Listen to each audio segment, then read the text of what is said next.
And then all of a sudden, one of the girls that was with them screams, freaks out, busts out the door, runs outside, and tells everybody, "You got to get out now." And everybody runs outside, and they're all huddled around outside, and it starts dawning on one person after another.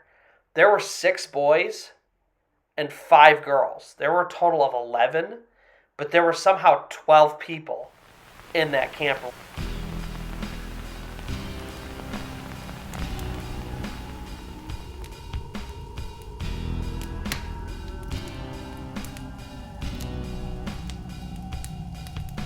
So, once again, you've found yourself at the campsite of the orator.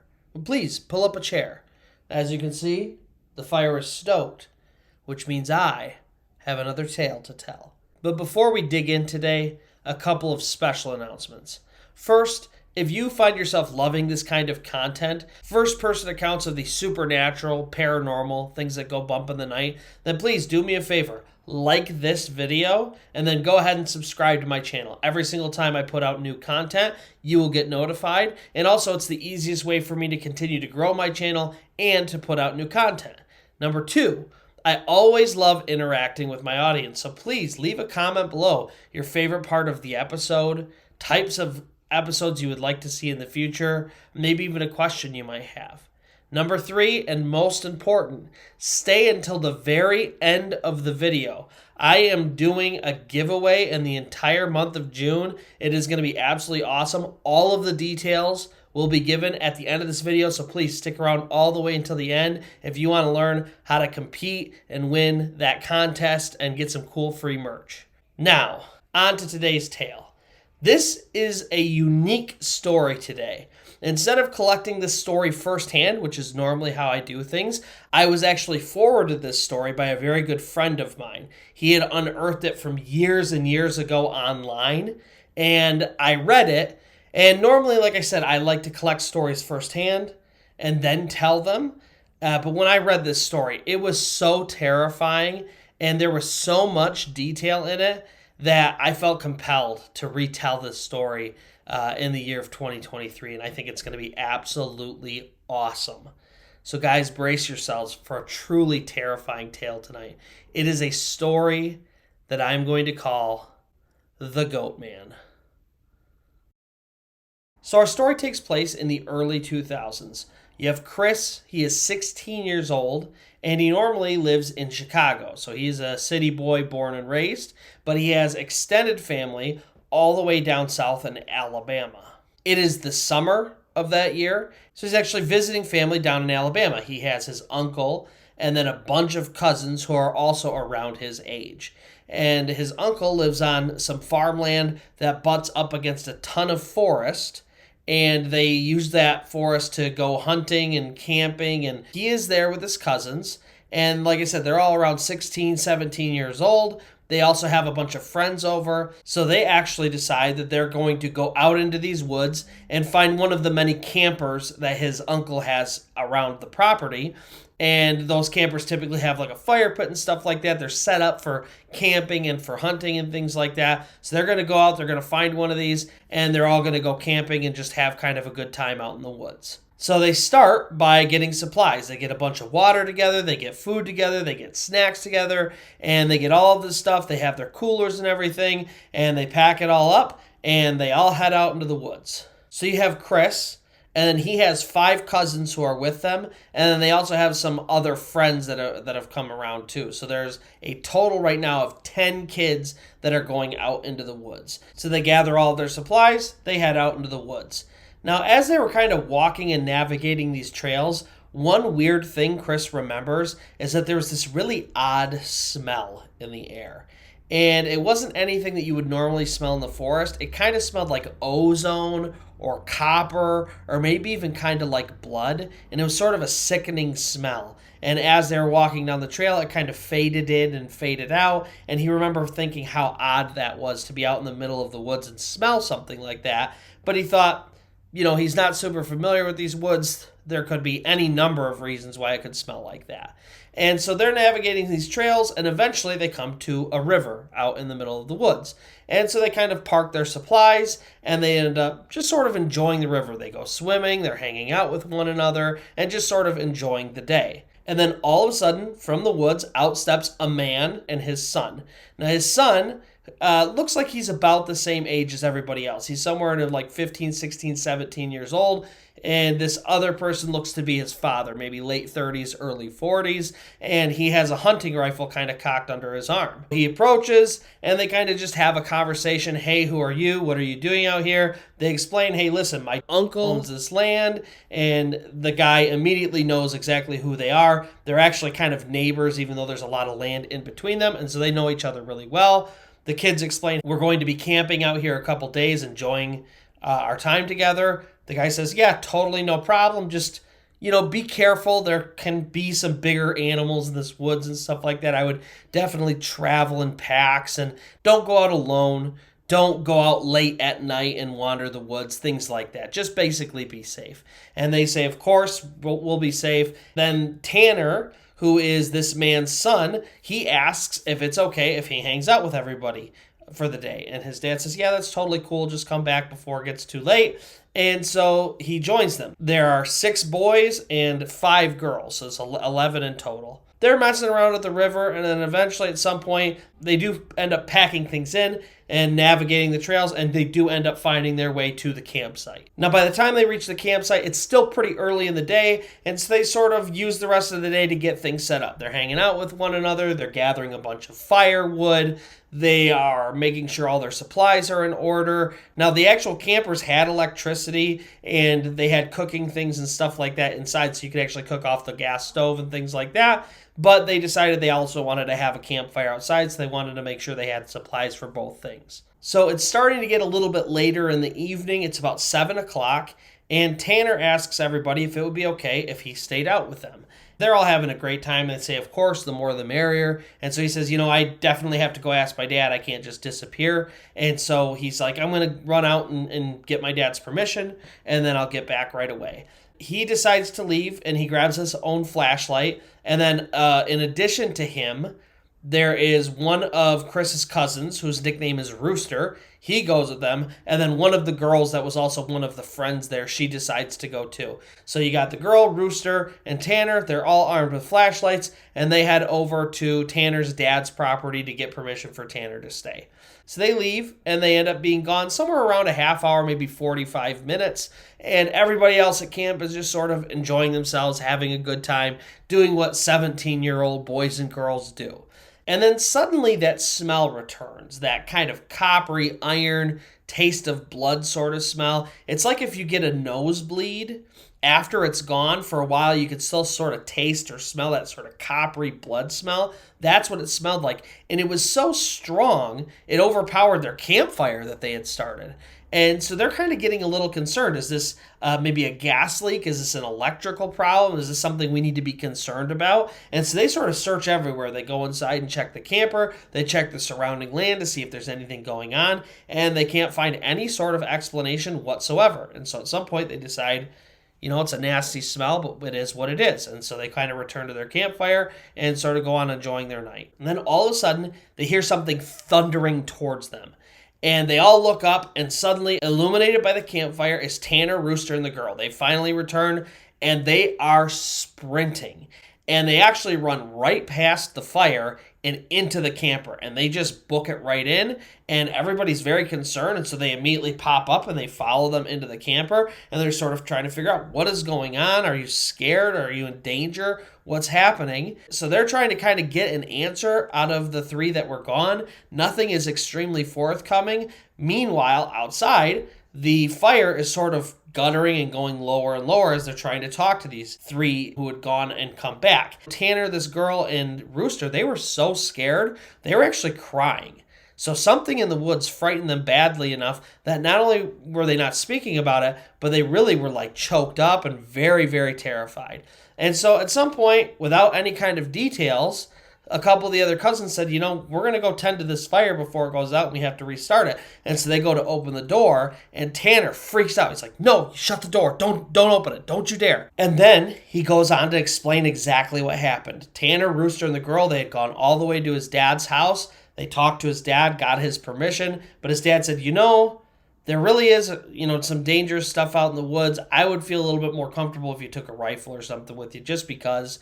He goes on to explain that there was an incident a couple of days beforehand where one of their pigs had actually, kind of been missing and then turned up and was kind of half eaten and was in a very bad way. So they knew, obviously there has to be something big enough out there to do something like that. Could be coyotes, could be wolves, could be bear. A lot of different things out there that could do something like that to a pig. But either way, better safe than sorry. Tanner says, I understand, Dad, but there's a bunch of us out there. I don't think we really have to worry. I'm not worried about taking a rifle. But they do pack some of his stuff to make sure that he's got enough, clothes and supplies for a couple days of camping. And they pack everything up and they head out. At this point, Rooster starts to recover a little bit, and he's starting to add a little bit to the story. The girl, she had stopped crying, but she was just kind of looking out the window, very vacant. No real expression on her face. And so Rooster kind of adds to the story, and they explain they were coming back. It was getting darker and darker as evening turned into night. And all of a sudden, the girl had heard some noise off of the trail. And so they were kind of stopped. They pointed their flashlight around. And at some point, one of their flashlights lands on a person. And this guy is literally just sort of standing in a little hollow back in the woods. And they're trying to get his attention and saying, hey, what are you doing out here? You really scared us, And this person is not responding. He's not acting like, people stumbled upon him in the woods and are shining a light at him. He's not reacting in any way whatsoever. And then they sort of realize that this person's not facing them. He's actually facing away from them. And he's not moving. He's not reacting at all. And they're young, so they're getting pretty scared. And they just decide, we're not going to interact with whatever is going on here. We're just going to keep moving. And so they start moving a little bit faster. And they're sort of scanning the trail in the woods with their flashlights. And then on the opposite side of the trail, they see another person just standing there in the woods. And this person is significantly closer to the trail than the other person. And then while they're looking at him, that smell returns. That disgusting coppery ozone smell. And it is thicker and stronger than ever. And they decide they're just not going to interact with the second person at all. They don't know what's going on, but they're pretty terrified. And they're realizing probably should have taken that rifle like their dad had suggested, but it's too late for that now, and so they just start running. Now, as they're telling this story, everybody is sort of on heightened alert because this copper ozone smell has permeated their campsite, and now they sort of are connecting that to these weird people out in the woods. And so they're all sort of terrified, but they're really engaged in this story. You have Tanner, the girl, and Rooster, and they're all sort of jogging back to camp, trying to put some distance between them and the people who are just standing out in the woods. And then all of a sudden, from both sides, they sort of hear this gibbering. It sort of sounds like a human, but it's very mumbly. They can't really make out any words, but it also sounds guttural, almost like a creature could be making it, just no creature they've ever heard of. And so this sound is literally following them on both sides of the trail, and the girl is flashing her light around, and she flashes it and sees one of these human creatures literally kind of like jerking itself along and pulling itself parallel to the trail. It's not really running like a human. It's making really rigid jerking movements moving forward. And so she's terrified and panicked. She screams to them to run, and they all just start running. And when they get pretty close to the campfire, the girl spins around and kind of flashes her flashlight behind them, and she realizes that about 40 yards behind them, one of these things has stepped out into the trail and is now coming after them on the trail. And that's when they just turned and just full on ran past the campfire and into the trailer. So everyone in the camper is freaking out. They're trying to figure out, is it just some people out in the woods messing with them? Maybe, some of the other cousins had called some of their friends or something like that to come scare them. They're all kind of tossing around ideas. So one of the cousins, his name is Junior, he has a totally different theory. He thinks that these creatures that are terrorizing them are what are called the goat men. Okay, now there are a couple different Goatman legends out there. There's a very prominent one in Maryland that has nothing to do with that. This legend is actually a Native American legend, and the Goatman in this legend has the body of a human, the head of a goat, and they are supposed to be able to wander the woods and shapeshift, and their goal is to terrorize people who come into their land. They use their shapeshifting to infiltrate parties, cause mass chaos, and just generally freak people out. Now, there have also been legends about them taking people, and so everybody, of course, is already freaked out, thinking this could be people, and now this Goatman theory is posited, and everybody's basically like, shut up, it's not the Goatman, but Junior is freaked out, and he swears up and down that's exactly what this thing is. And so while they're kind of discussing this and trying to figure out, is it a human? Is it an animal? Is it this, Goatman? What could it possibly be? All of a sudden that smell just stops. One moment it's there permeating the air completely, kind of making everybody in the camper sick with the smell. And the next moment it's just totally gone. But they're very grateful that the camper and the site doesn't smell like, aged blood. So they wait in the camper for another hour or so. Everybody calms down. They don't hear anything. They don't see anything. They don't smell anything.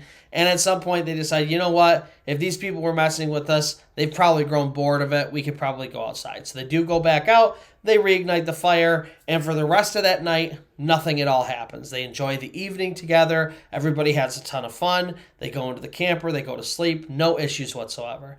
In fact, they wake up that next day and feel totally fine. They feel like we were freaking out for no reason before. Let's stay a couple extra nights. And so the rest of that day, nothing. They enjoy the day together. They go back to the river and swim. They're hanging out at the campsite, enjoying each other's company. And then it goes into that evening and then late into that night. So it's now very late into night 2. And in fact, it's going into the morning. So it's about 1 a.m.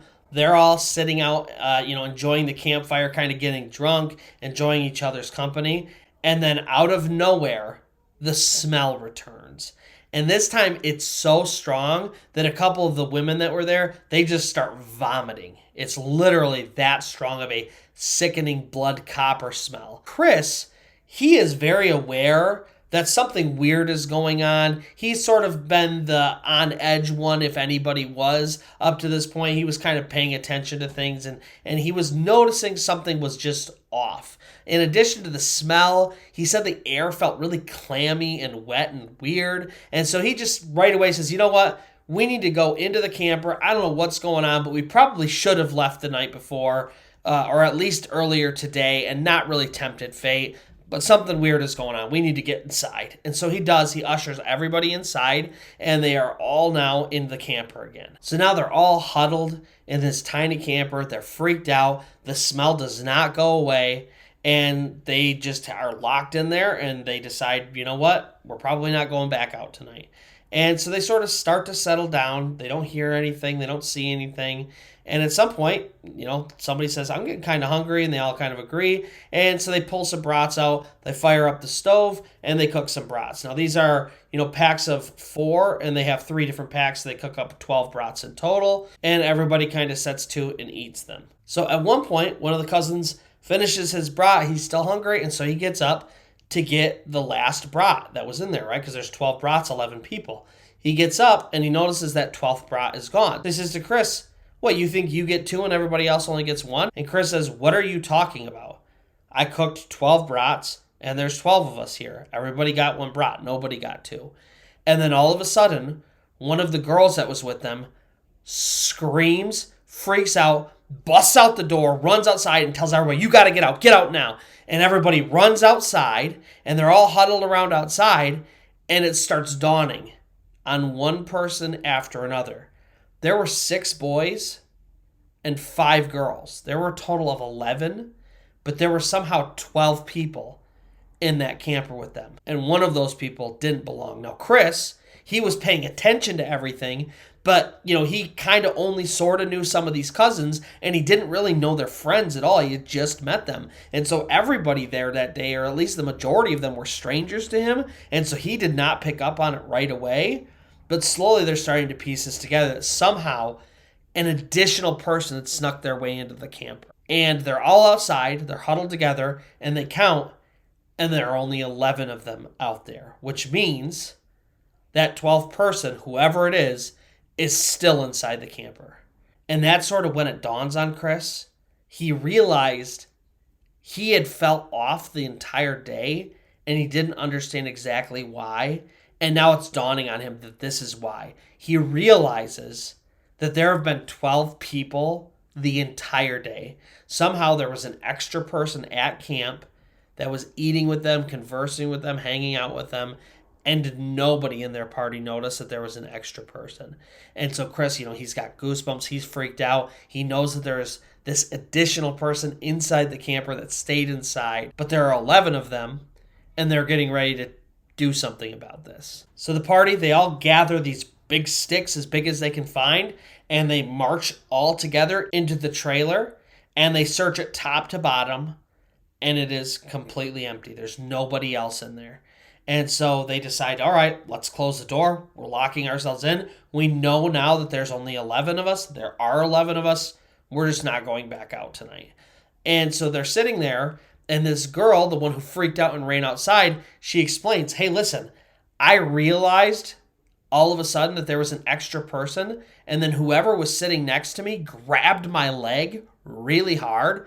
They leaned in and they whispered something in my ear that I did not understand. Whatever it wasn't our language. And she's like, that's when I totally freaked out and ran outside. And so everybody is totally on edge at this point. So they all stay in the trailer. And eventually they do all fall asleep. So Chris is asleep. At some point he wakes back up. It's very early in the morning. The sun is just starting to rise. There are a few people who are still asleep.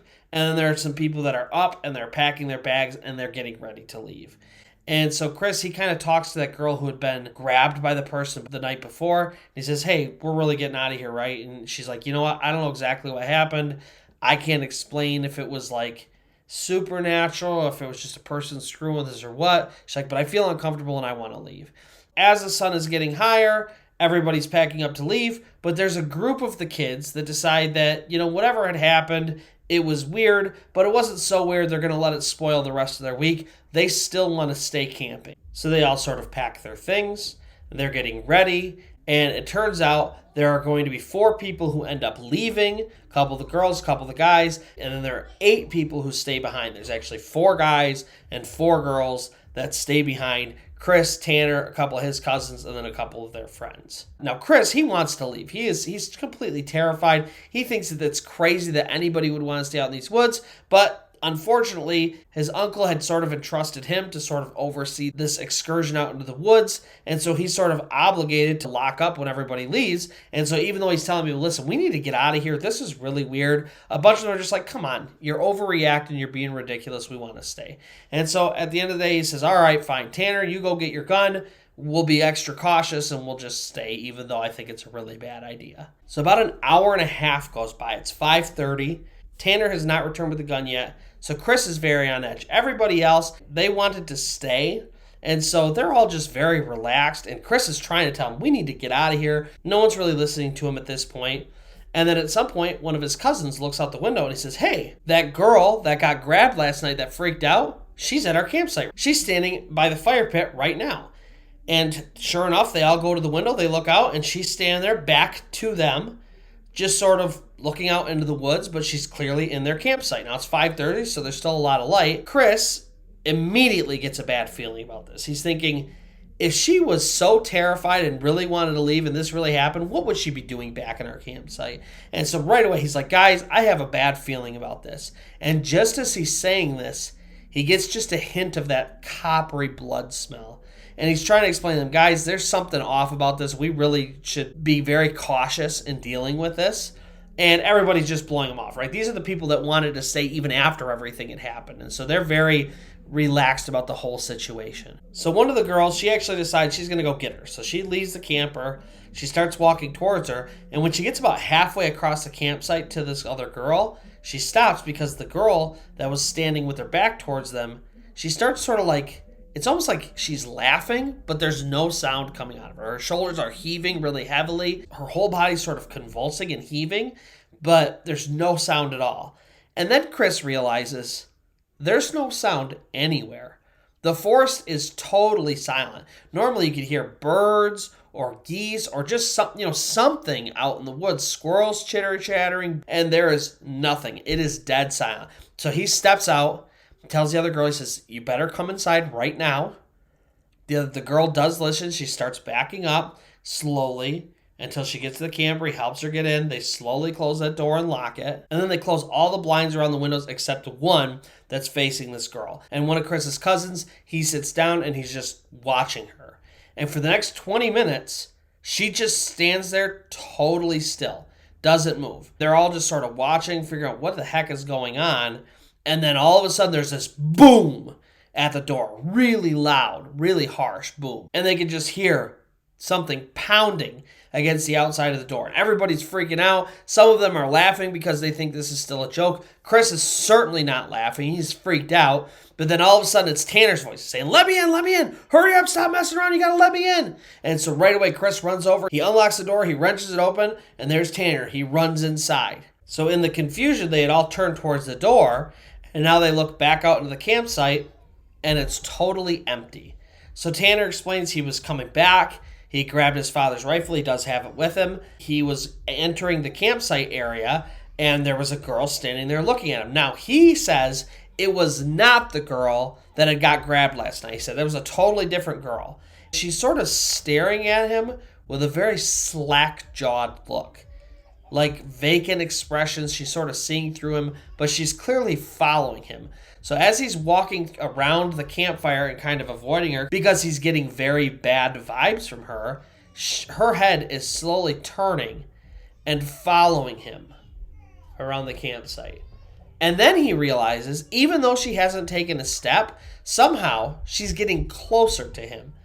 As he's walking around the fire, he notices she was at the far side of the fire, and somehow, without moving, she has come all the way around to his side of the fire. And that's when he sort of freaked out. He ran over. He went to open the door. He turned around and started banging against it. She was standing there very, very close to him. And then suddenly they opened the door. He jumped in, and whoever it was gone. So Tanner, he's very freaked out, but he does now have his rifle. And then suddenly he pulls Chris aside. So Tanner says, do a head count. So Chris, he starts counting, and he realizes there were 7 people. And then it dawns on him.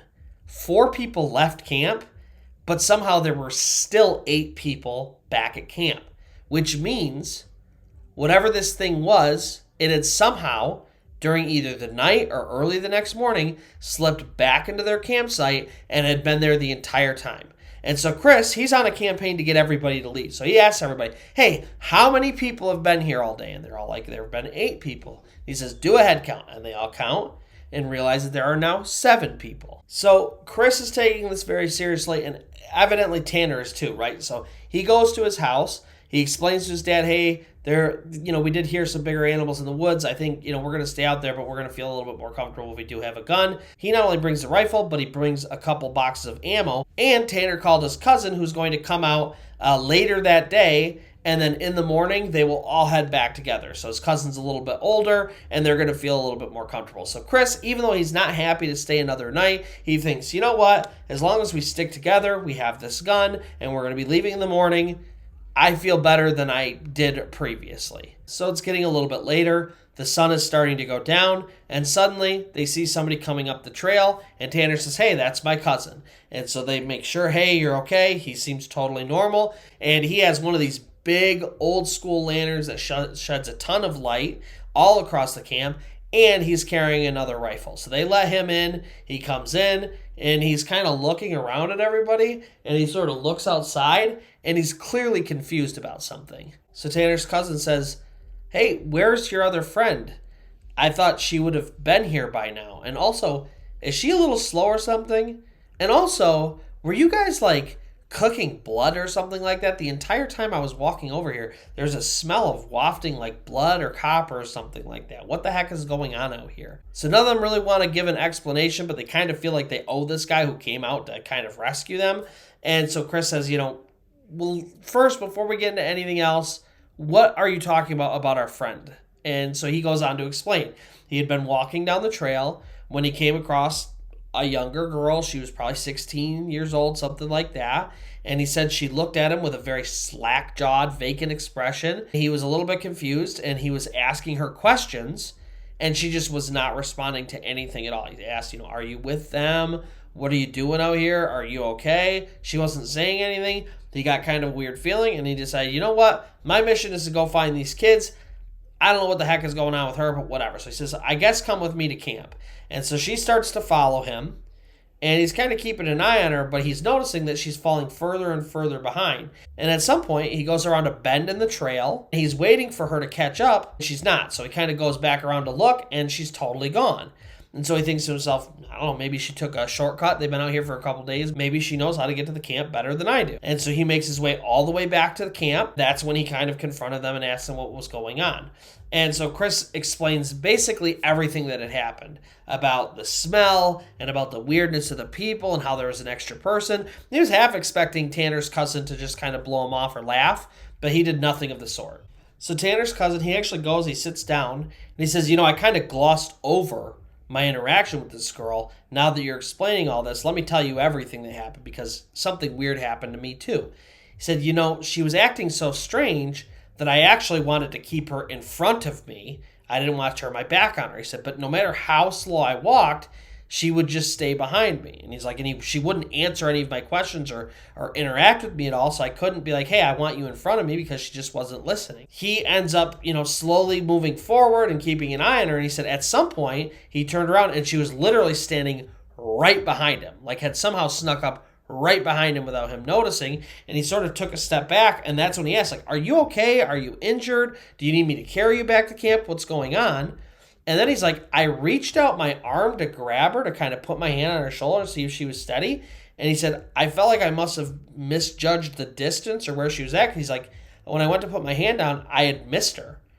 He's like, it was like I was staring at her, but somehow she had moved while I was staring at her without me noticing. And he's like, I got really freaked out by it. And he said, that's when that coppery sort of blood smell got even stronger. He said, I got super weirded out. He's like, that's when he decided, I'm just going to get to the camp and kind of figure things out after I'm there. So they decide to settle in for the night in the camper. Obviously, they're not going outside. Tanner has his rifle, and his cousin, whose name is Reese, he also has his rifle. And at some point during the night, it's about 11 o'clock, that smell returns. Only it is the strongest it's ever been, and it's a deeper, more complex smell. On top of smelling like cooking blood, it also smells like singed hair. So this is this really revolting smell, but they are completely now associating it with whatever this creature is outside. And so Tanner, Reese, they get their guns, they're ready, and then suddenly they hear this sort of half knocking, half clawing on the door.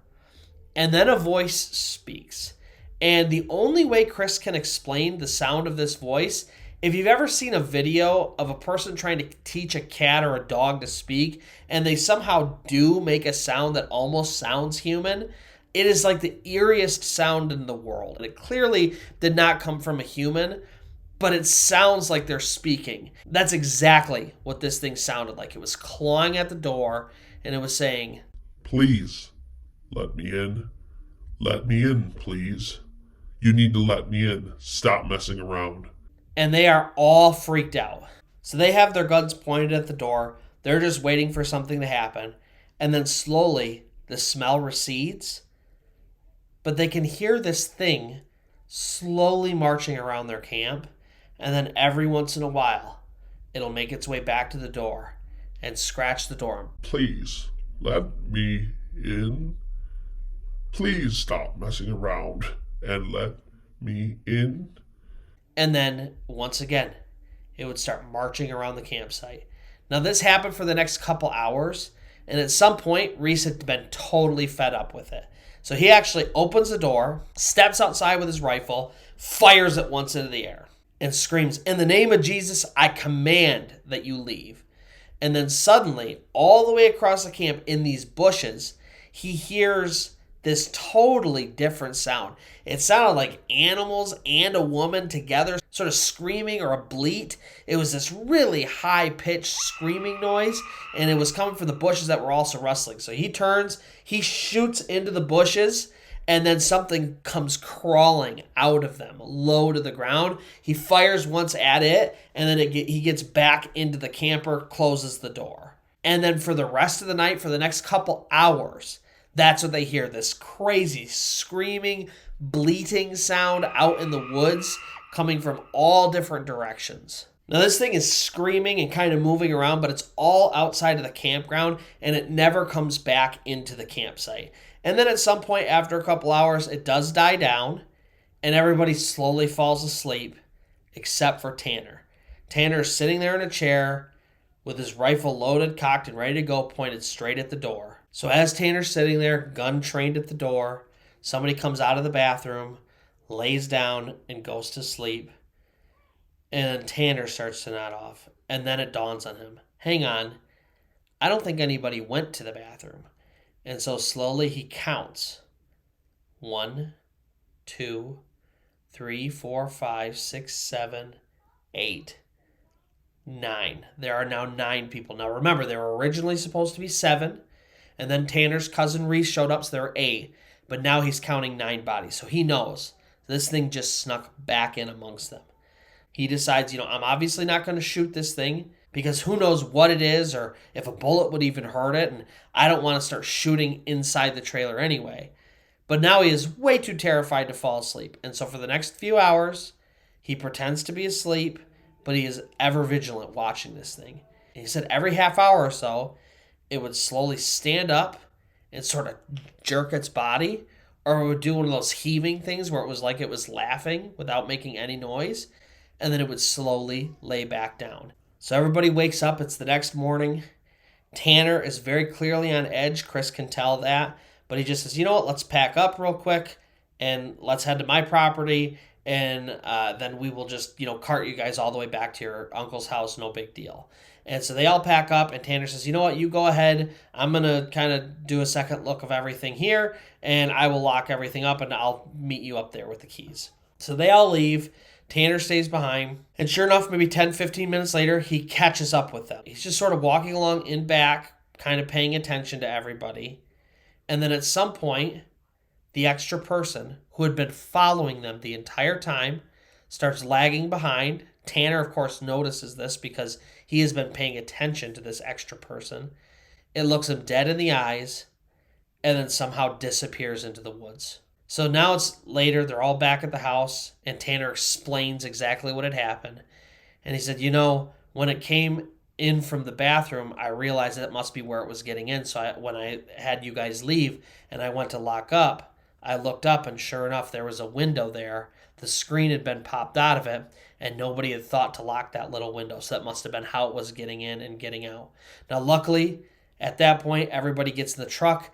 They all head back to their respective homes, and they decide never to enter those woods again. So that's going to wrap up today's story. If you loved it and if you enjoy this kind of content, first-hand accounts of the supernatural, paranormal things that go bump in the night, please like this video and then subscribe to my channel. That way you get notifications every single time that I put out new content. Also, please leave a comment below so we can interact with one another. Maybe your favorite part of today's episode, types of episodes you'd like to see in the future. If you have a first-hand account you'd like to share, I would love to hear about that too. And then please stick around right after this. I'm going to have a special message talking all about our June 2023 giveaway. Thank you so much, and I will see you next time where you pull up a chair, the fire will be stoked, and I will have another tale to tell. Hey everybody, welcome to June 2023, and we are doing some incredible giveaways this month. We are actually partnering with an incredible company called Jack's Attic. I will put all of their social medias and links down below. Jack's Attic is a purveyor of horror pop weirdness. They have all sorts of incredible stuff if you go check it out on their store. Right now they've been really heavy into trading cards, unique trading cards that they make, but they're always doing really cool, exclusive new items. Follow them on social media. Jack's Attic is creating a custom orator trading card that you can potentially win. Here is how you win. There are a couple different rules. So how do you win?